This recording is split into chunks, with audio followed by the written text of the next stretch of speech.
सर्वप्रथम तो मैं संसदीय बोर्ड और केंद्रीय नेतृत्व का हृदय से आभार व्यक्त करूंगा जिन्होंने तीसरी बार मेरे पर विश्वास व्यक्त किया है। जहाँ तक प्रश्न ये है कि वो कौन सा मुद्दा है जिस पर आप इस चुनाव में फतेह हासिल करेंगे।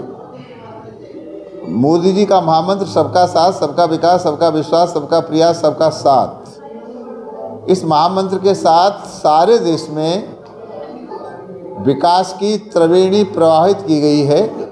वहीं उन्नाव में भी विकास में कहीं कोई कसर नहीं छोड़ी गई। सरकार जनता के दरवाजे तर रही है।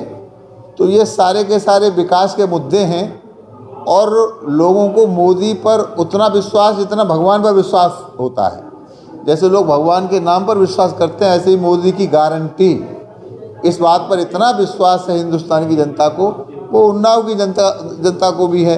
तो मुझे लगता है कि इस बार कहीं लड़ाई नहीं है, एक तरफा चुनाव होगा और भारी बहुमत से भारतीय जनता पार्टी यहाँ विजय हासिल करेगी। महाराज जी 2014 में और 2019 में अपना ही रिकॉर्ड तोड़ा है। इस बार कितना जो है अपना ही रिकॉर्ड तोड़ेंगे 2019 में? मुझे लगता है कि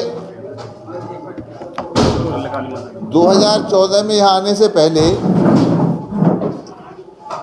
पार्टी की स्थिति ठीक नहीं थी, लेकिन ऐतिहासिक विजय यहाँ की जनता ने मुझे 2014 में प्रदान की। उसके लिए यहाँ की जनता का हृदय से मैं बहुत बहुत आभार व्यक्त करता हूँ।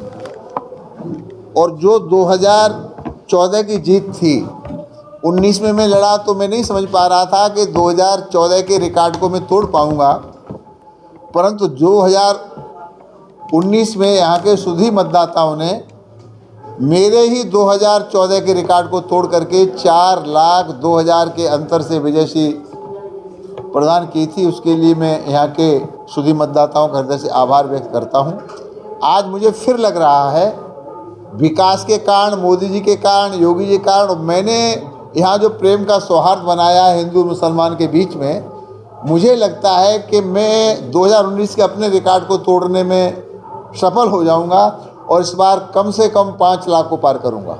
हिंदुस्तान में अटक से कटक तक, कन्याकुमारी से कश्मीर तक कोई व्यक्ति कहीं भी चुनाव लड़ सकता है। ओबीसी एक पार्टी के राष्ट्रीय अध्यक्ष हैं, वो कहीं से भी चुनाव लड़ सकते हैं। इसमें साक्षी महाराज बीच में कहाँ से आ गए? राहुल गांधी आरोप लगा रहे हैं कि ईडी जांच एजेंसियों को लेकर यूपी सत्ता में दोबारा आना चाहते हैं।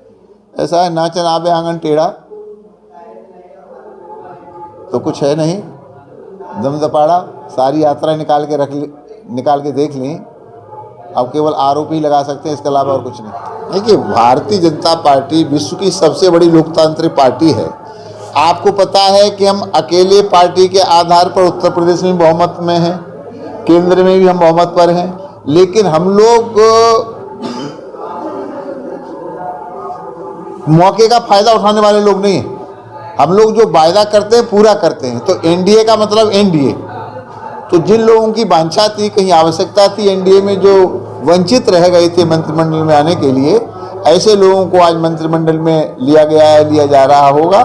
और प्रभाव तो छोटी छोटी क्रिया का, अच्छे बुरे का भी प्रभाव चुनाव में पड़ता है। तो निश्चित रूप से इसका प्रभाव चुनाव में पड़ने वाला है।